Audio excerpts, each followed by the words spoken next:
And so for the third session, we decided to do a one on open source code and software.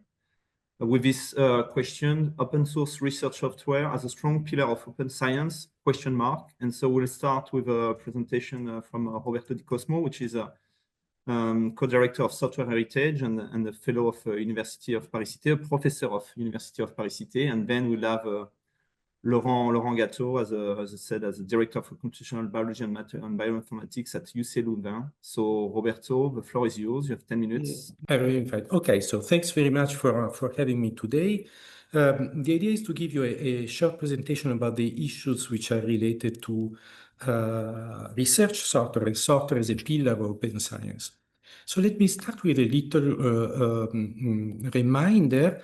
I mean, we use software all over the place in our world, but we have a tendency sometimes to forget that it actually comes from source code, which is the way we write software. And actually, in most cases, the source code of the software that we write is actually really intended for being understood by other people, not just by machines.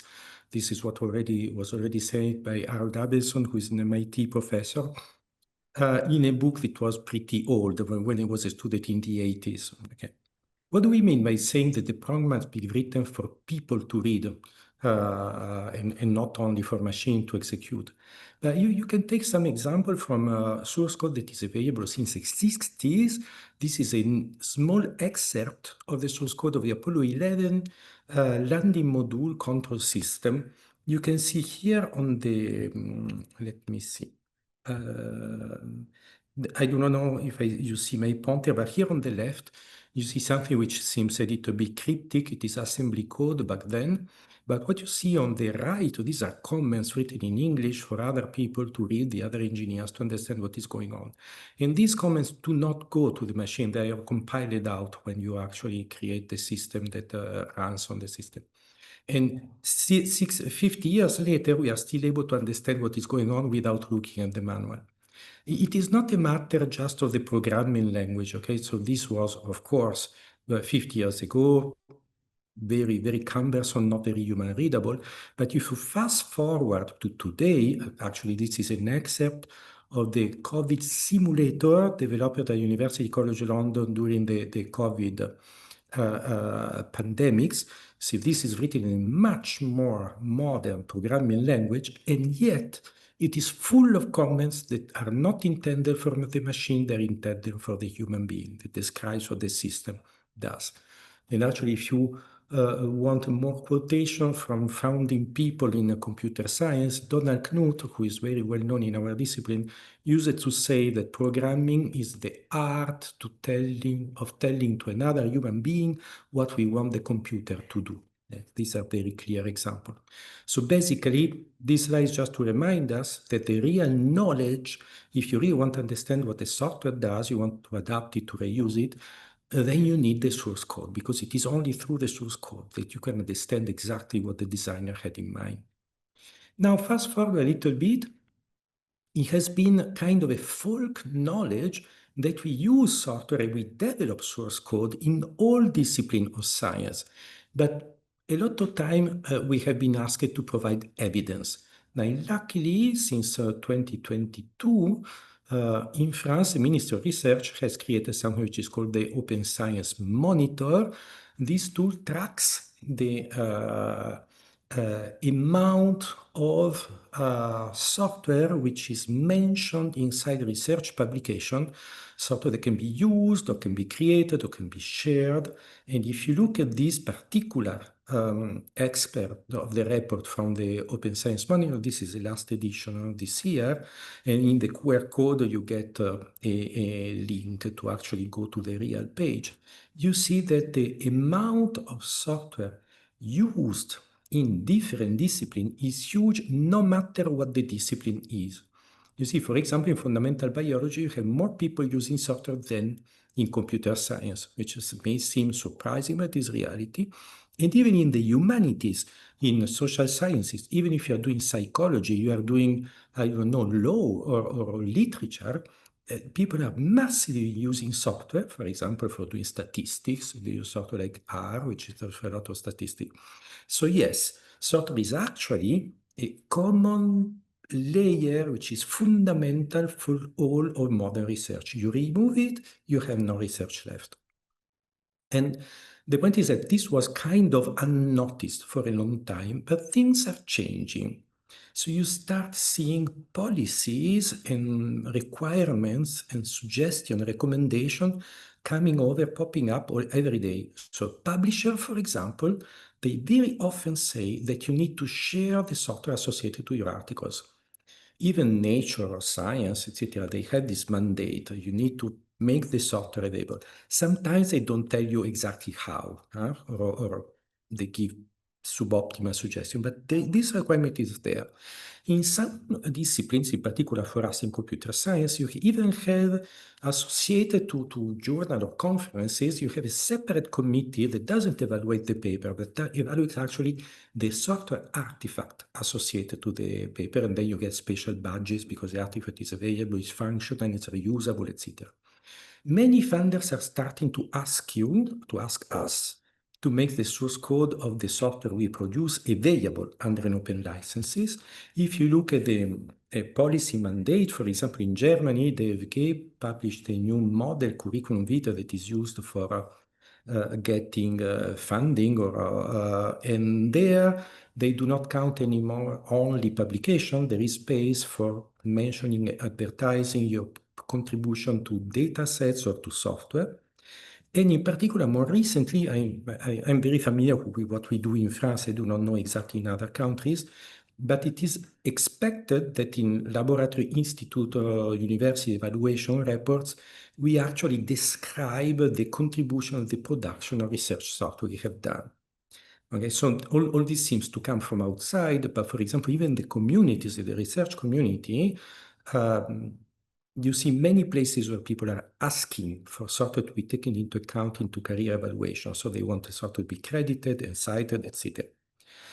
What happens is that if you want to address all these issues, there are a bunch of things which are necessary. So making software available for reproducibility, that requires an archive, also a precise reference. If you want to make it findable, you want to give credit, you need to have a precise description, you need to have citation. And how can we do it properly? Well, we need a dedicated infrastructure to do that. And the good news is that we have one. So let me get to this point. We have been working for almost 12 years to build an infrastructure which is called software heritage. This is intended as a one non-profit global open shared infrastructure whose mission is actually go out, collect, preserve, and make easily available all the publicly available software source code in the planet. So not just French, not just Italian, not just research, not just industry, everything. And the idea is to support application in cultural heritage, in industry, in research, in public administration. So the initial effort was done by INRIA, and now we have a partnership with UNESCO. It is today the largest archive of software ever built, so 400 million and counting project archive, more than 26 billion unique source files are into that. And if you see the people that actually support this effort, you have a large panel of different entities. So I'm very grateful for the University, Cité, my university, who is part of UCLouvain to support this effort. But you see also the French Ministry of Research, a large organization like the CNRS, but also companies like IBM and Infosys are there because we are providing value to all of these ecosystems.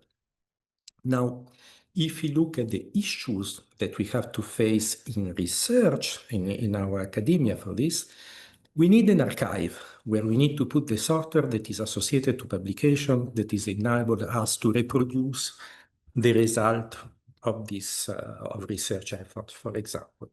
Now, the good news is that this archive exists. It is available.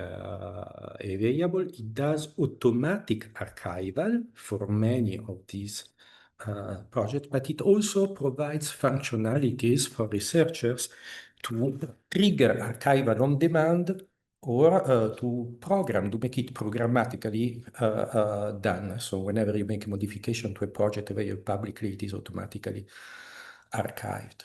There is a precise identifier, which is now an ISO standard, ISO EIC standard 18670, that provides a cryptographic identification of each of these software artifacts. This is not used just in academia, it is used in industry, it is used in many places to trace the origin of software. There are standards for describing software with metadata which is machine readable and machine actionable, in particular the code meta standard. And we have also the ability to provide citation and credit for software which is in the archive. So the best way to give you an idea what this means is probably to have a quick trip inside the system. Let me check if I still have time. So friend, this is the entry door of the archive. You see, for example, here are the updated numbers. So since I took the picture, now we have 5 million project archive more. And it comes from so many different places, more than 5,000 different origins. So GitHub, of course, but also GitLab, the GitHub of our universities, different different places. How does it work? So imagine, let me move this thing out of the way. Is that if you go to these slides, you will have access to these slides. Everything which is in blue is a link to a part of the supporting material that show how it works. Maybe just one thing to show you one precise example. You see, the fact that we archive proactively software and not just when people ask us to do is that, for example, this person who contributed to a paper in astrophysics years ago, in 2020, he discovered that all his code had been removed because one particular platform, that is commercial platform, freely available commercial platform, Bitbucket, similar to GitHub, had removed a bunch of repository. But luckily, and I can guarantee I didn't pay this person, I do not know him, he was so happy to discover that we had already archived this content. So that's a fundamental value for maintaining the fabric of knowledge today. So what about adoption of this kind of approaches? I mean, you have a few adoption indicators. In terms of policy, software is now recommended in the National Plan for Open Science. It's part of the French National Strategy for Research Infrastructure. But let me be clear, it is not just a French infrastructure, it is an international infrastructure. It is also supported by the EOSC Scholarly Infrastructure for Research Software report. There are a bunch of guidelines, and we have been working a lot in many European projects to make connections between our archive and many other scholarly platforms that are out there. So if I need to conclude in the few seconds that are left, there is a little kind of a call to action. We have this obligation of making software available, tracing software, showing how it is used or produced. Today we have the tool to do it well. So for archiving and references, there is one solution, which is archiving and referencing software heritage. This can be done even for very, very small script. It doesn't matter if it is not a big project. For reproducibility, it's essential. It's trivial to do. It's just a matter of a few clicks. And if you want to have more, if you want also to have description and credit when the software grows a little bit bigger, then you can add this spatial metadata, code metadata format, and then automatically you get citation in the archive and even much more than that. So you can produce automatically reports, curriculum vitae, etc., etc. There are tutorials, in particular in France, this is well known and adopted, and I hope to see it adopted in Europe more larger, more broadly. So I think I will stop here, so we are on time, and I will share the slides so you have more references to everything that is happening in this space. So thank you very much for your attention. Yeah, so without further ado, Laurent, I'll leave you the floor, and then we'll get to our questions at the end of this session. Thanks. Right, so the title is a bit dramatic, that's true, the tragic death of open source research software. But my premise is the following one. Research software has become a central player in scientific research. And as we have seen from Roberto's talk, you can hardly imagine, most certainly in fields like biomedical science, biology, any research that can be done without proper research software. But with this comes also risk, and it has also become a single point of failure. So let me illustrate this with a use case. Imagine that 6 months ago, you, brilliant and motivated early career researcher in biomedical sciences, have defined the ideal experiment to answer a really important question in your domain. So after several months of hard work and thousands of euros of consumables, you have finally acquired the precious data. And you have even identified a research paper that tackles a similar question using exactly the same technology and the same data. So that paper describes a data analysis method and even published a piece of software. And these are really well suited to answer your question with your data. So you have generated your good quality data, you have found the right software. I mean, surely your results are now at arm's length, aren't they? I mean, what could go wrong at this point? That's where we realize that software dies, or maybe other terms, software collapses or slowly rots. So software collapse is the fact that software will eventually stop working at some point if it's not actively maintained. Right? Software is published, if it just stays like that, sooner or later, it will disappear, it will die. And this can happen in many different ways. Maybe the software isn't available anymore. It was available at some point, but suddenly you can't find it, or maybe it was only available on request. And maybe the software is available, but it's not possible to install it. And maybe the software can be installed, but it doesn't work. Or maybe it somehow works, but only on test data and not with your recently acquired data. And maybe you even manage to run it on your data, but the results don't make any sense. So this is a problem. And there are ways, of course, to make software survive longer or collapse later. And this is certainly something absolutely important that we need to emphasize for software to be, or even kind of emphasize its role as a strong pillar in open science. So how can we make software survive longer? Here I've taken a couple of points that I wanted to illustrate. It's food for discussion, but at the bottom of my slides there is a link where these are described in more detail. And I would argue that the very first step in making software survive longer is from an administrative point of view. Do you sure that you have the copyrights? Are you allowed to share your software? Are there any obligations that come with funding? What about licensing? I think these are really important topics that should be addressed as early as possible. They might seem a little bit, maybe not very related to what kind of the romantic view that we might have as researchers, but are really important to kind of set the stage early on.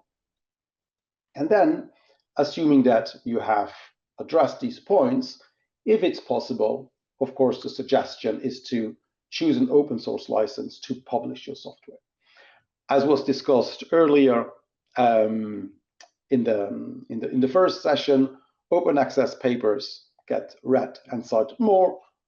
There are similar trends that show that open source and openly available software get used more. And from a software perspective, being used is really great because that opens up more opportunity to identify possible bugs, possible issues. And of course, publishing your software, and by publishing your software, I mean a paper that describes your software and your software as such. As we have seen, it's also crucial to archive it. If you archive it, the first issue that I cited, that the software is not there anymore, not available anymore, is resolved. Your software will always be available. And there are multiple ways to archive your software, but we have seen that software heritage is the place to go. Now, another way to make your software survive longer is, of course, to improve its development. Have modular design. not have a big monolithic piece of code, but have multiple parts of your software, different modules that interact with each other. This will allow you to modify one more easily. In the kind of software engineering world, testing your software is really important. Testing your software means to writing extra code that will verify that the first code that you have written actually gives the result that was expected. Automation and continuous integration are really important. We know that we get busy. We know that we have new projects, so we can't rely on our own discipline to check our software, to verify it, check that it still works, even if other aspects of the software, dependencies or other services change over time. And this does happen. Traceability and reproducibility is essential, of course, in science, but these are also principles that can be applied to the development of your analysis pipelines and the development of your software. And also thinking in terms of your users, that they will want to work reproducibly, will inform you of how to design your software. Version control, so making sure that you can easily trace back through the history of all the changes that have happened, is also a really good way to fix possible bugs that appear. Sometimes you want to change your software and you realize that you somehow break parts. Have a kind of tracing everything that has been done during the software development is also a really good way to make your software development more robust, more stable, and make sure that your software will survive long. Reusing existing and robust infrastructure. I would hope that most of the software that are written, at least in the kind of biomedical domain, do not start from scratch. It's not like I'm going to reinvent the wheel. I hope lots of software and software developers are aware of what already exists and has been out there for years, if not decades, has been used and tested by many software. Reusing this component will make your software more stable and survive longer. This other point, software life cycle, is also really important for me, because maybe as a PhD student, you develop your one piece of software, and then by the time you finish your PhD, you move on, that's fine. But over time, if that is your main activity, if you run a lab, you will end up with arguably too much software to really maintain. So making sure that your software can survive as long as possible without or with minimal maintenance is really important. But I also think that it's worth considering, maybe at some point it might be good to end, or pause the development of software, or completely end it, or even hand it off. I think that's also part of a kind of healthy lifestyle of software and promotes its longer survival. Communities are really important. We can't always deal with all the issues on our own. So having user communities and developer communities can also help in kind of stabilizing a piece of software for a longer period. I think thinking of how to use the software and of the users is really important. Putting myself in the position of a user and using my own software, right, eating my own dog food, is really important to make sure that my software is usable and will be used. And the more it's used, the more feedback I will get, and I will be able to address small issues before they grow and become big. Documentation is really essential, and again, this will force me to put myself in the position of somebody that will use the software. Of course, training is essential. We need to make sure that young researchers that face the sometimes difficult situation in developing workflows and expanding these into softwares have access to proper training, even if they are not programmers or software engineers.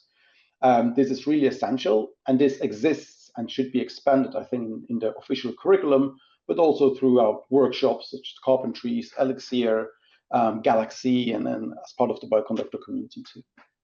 And then, of course, but has already been addressed many times, we need proper incentives, whether it's to publish data, publish open access. We need the proper incentives and recognition for people to invest the time to make their software live longer. Proper career path and proper funding. There is not much, but there is funding that is dedicated to software development and software maintenance. And as I said, there is more food for thoughts on this link here. So, of course, there are lots of things to do, but the more difficult these things are to implement, especially for junior developers or those that work in a more kind of isolated environment. So my take-home message, yes, your results are only as good as the method and the software that you use, and without decent software, there is hardly any trustworthy science. So definitely a strong pillar of open science. But this also means that we need to offer the opportunities and support for developers to develop, release, and maintain their scientific research software for as long as possible. So these are some really interesting references that will present all this in a much more eloquent way. And again, more notes about my talk are available there at the bottom. Thank you very much. Thanks a lot, Laurent, and thanks a lot, Roberto. So now we'll have some time for questions. So I will take the first question from the audience. So the question is, from your point of view, is there a difference between workflows and source code? Question mark. Should they be addressed in the same way? Basically, when you talk about source code, that is the real definition of source code is the best representation of the sequence of instruction for a developer who wants to modify them. In this sense, a workflow is just a sequence of steps and instructions that must be executed by a machine. So yes, typically a workflow is a special case of source code, and it should be maintained, preserved, evolved exactly the same way as you do for the source code of a program. And if I might add, the separation between a workflow and a software is not always that clear. You might start with a workflow and then you realize that it's useful to many other people, that you can generalize it. So I would agree, it's important, and somebody, maybe my future self, will want to find my workflows or my software at some point. And I think it's a really nice example, Roberto, that you gave, that somebody's repositories were deleted by somebody else and they were still saved. So another question. So do you guys think that open source code and software is a good answer to what we call the crisis of reproducibility? We know, especially in the computational field, and even more so that now, as has been shown, in many papers, there's always some source code associated to analyze data in any type of field. Still, we realize that when we take the data, even when we take the code, then sometimes it's difficult. So my question is it the only answer? And if not, what else do you see for this problem of reproducibility crisis? Okay, I can start. So behind the term of reproducibility, I mean, it's an umbrella term, but there are many different levels. And the first level that sounds easy, trivial, is I have the same code, the same input data that maybe you share between colleagues, and even the same type of computer. Even rerunning the code, kind of simply repeating these steps, is not as trivial as what one can imagine. So even in a relatively well-controlled environment like a computer, as opposed to in the lab or in nature or in the field, in the clinic, even there, repeating, replicating, reproducing is something that is far from trivial. So I think it's a really good ground to test the limits of our ability to reproduce. But yes, I think it's essential. I think we should lead the way, and maybe to some extent this happens, as opposed, because it's much more difficult, of course, if you want to repeat an experiment in the lab. Do you have access to the same cell line? Even if it's the same cell line, there is no guarantee that these same cell lines might have acquired different mutations. So it's much more difficult. So there is a role to play in terms of software, but even there we face challenges, and I'm sure Roberto can add to that. Yeah, I can add something. I completely agree with you. And there are so many different levels of reproducibility. Even the term has not the same meaning, depending on the discipline where you are. Imagine for people to talk about reproducibility in psychology, for example, which is actually the field where these reproducibility crises were pinpointed at the very beginning. But if we look at the computational reproducibility, which is the part that it is closest to our experience, I mean, when you have software there, The reproducibility is a very complex issue, and actually you find it also in industry, you know, so they don't talk about reproducibility, they talk about the possibility of installing the same system on another branch of the bank, which is in another country. So you want to have exactly the same functionality there, and even there it can be costly, difficult, and complex to do. So for us, having the availability of the source code, which is understandable by human, is a very important first step because it removes a part of the obstacle to reproducibility. It is not the silver bullet. There is no silver bullet. It's much more complicated. Let me add one interesting point here. We were playing with these, I imagine a lot of people here play with the AI thingies that are around, ChatGPT, whatever, etc., or Copilot. What is very interesting is that these tools, where they can be debatable how so-called intelligent they are, I do not like this term because they are not intelligent, they are very, very, very good at following instructions. So if you take an old piece of software, submit to one of these systems and ask them to rewrite or port it to a more modern language, the experiment showed that they perform pretty well. We didn't have access to this kind of technology 3 years ago. So even for this reproducibility thing, having the source code available of a piece of code, which is maybe 10 years old today, is a game changer. Okay, because you can still feed it to a machine that has the basic knowledge to translate into something else, something that we humans do not like to do. Okay, it's a low-level task. You don't want to do it, but you can convert it from Python to Rust, from Pascal to something else. And it's a new avenue we should explore. So in that case, having the source code is not a bad idea, even if you have tons of dependencies. Thank you, Roberto, because that was exactly my question. So Laurent, I would let you answer because the next question was, what about AI and those generative models, and can they help in what we've been discussing? So I guess Roberto already answered a bit, and now I would let Laurent give his point of view. But let me add a point. I think reproducibility is important, and whatever level you're focusing on. But I think, why do we want reproducibility? I'm not sure we want reproducibility for the sake of reproducibility or openness for the sake of openness. The reason we want these things is because they lead to trust, right? If I read a paper, if I use a piece of software, I want to trust it. I want to be able to trust it that it works well, that it provides the correct answer. And so I think that's why we might want to have more openness, or we want to have reproducibility.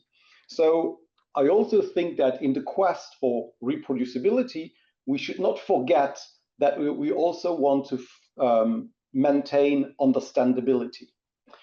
So in terms of reproducibility, you could build a really big black box that's reproduced computation, but I'm not sure this is really useful if I don't know what happens in the black box. And I think this also leads to your question, okay, if I can have a tool that helps me to reproduce things, that's great. But if I'm not able to understand what the computational is, why the result is like this, I would claim that from a scientific point, maybe technically it's good, but scientifically, I would, for me, that's not enough.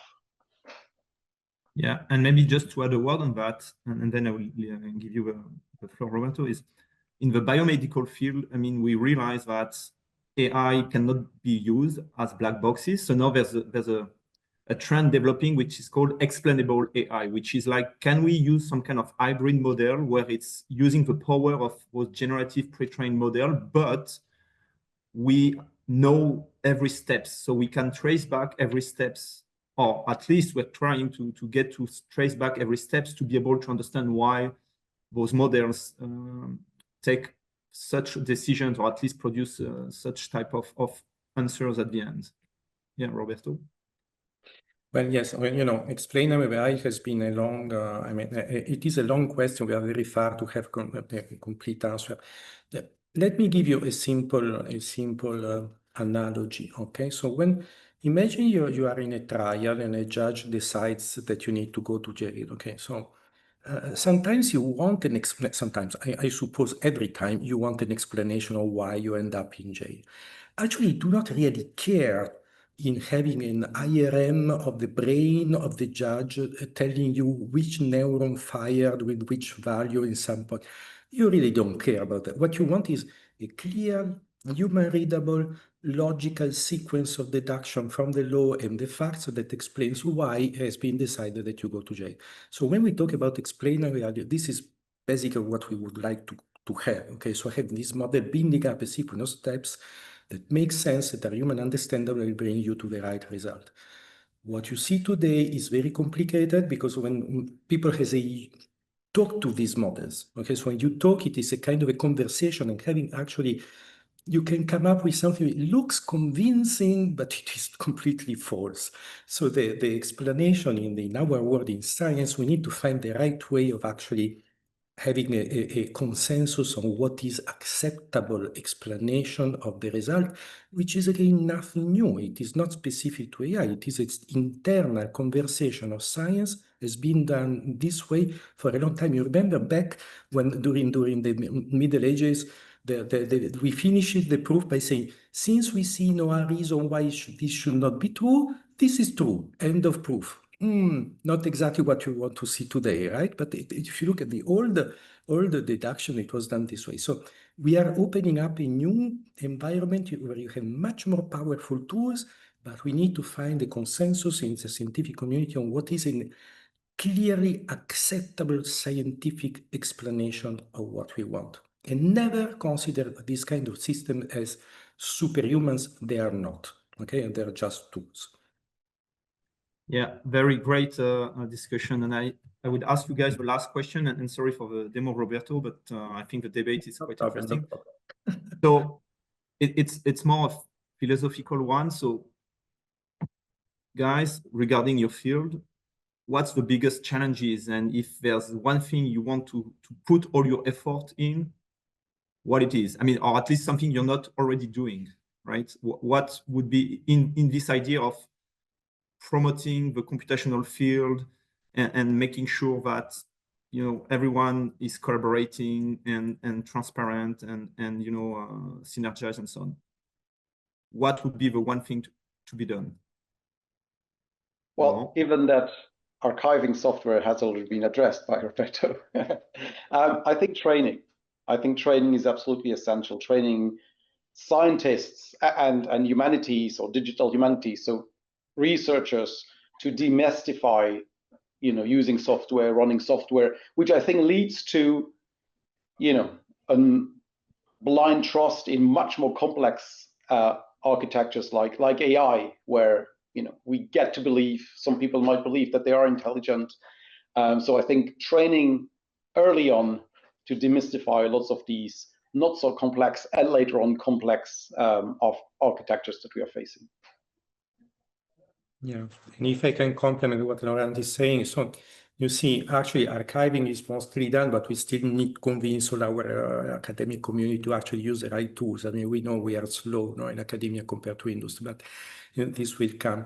Now, the next frontier for me is to unlock the incredible potential of this huge amount of human, technical, scientific, organizational knowledge that is embedded in the source code of software. I mean, hundreds of millions of projects of source code developed over the past 70 years, and make it easy for researchers to focus on their added value, which is not to learn how to use a particular complicated tool or how to actually do testing or this kind of thing. Of course, now we need to do it because we don't have the tooling for doing that.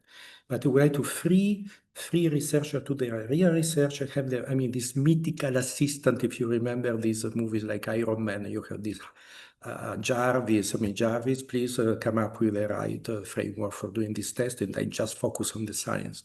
But if you want to get there, we really need to extract this knowledge and democratize access to this knowledge. But also, as Laurent says, if you really want to use it properly, you need to have the right mental model. So training for early scientists is fundamental. Even if we come up with the tools to do the boring stuff, they need at least to have the mental model. So what is going on? What is a software that you can trust? What is testing, etc. Even then, if you delegate this stuff to machines, they can do it much better than humans. It is ongoing, this AI model built on software, source code. We work with Hugging Face to develop this, to help provide them the data to develop Starcoder 2. We are working with other companies, but we want to do it in a transparent, responsible way which is not exactly what is the mainstream approach in the AI business in this moment. We see where we go. So thank you a lot, both of you guys. That concludes this great session. I think we could talk about this topic for many hours, especially among specialists, but I think everyone appreciates. And I'm giving the floor to the last session. I'm giving the floor to Charlotte, and then we'll have stay tuned for a conclusion of this entire meeting. Thank you. Thank you.